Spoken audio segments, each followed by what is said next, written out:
So magandang hapon mga idol. So nandito naman tayo mga idol sa ating sakahan.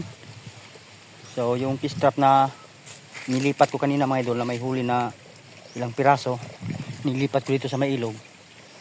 Ngayon titingnan ko kung nadagdagan yung huli.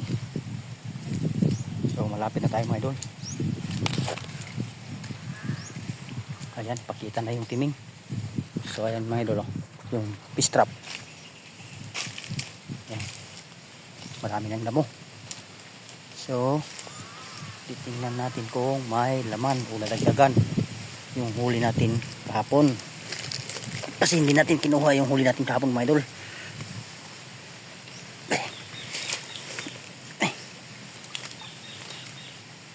Parang walang laman ah.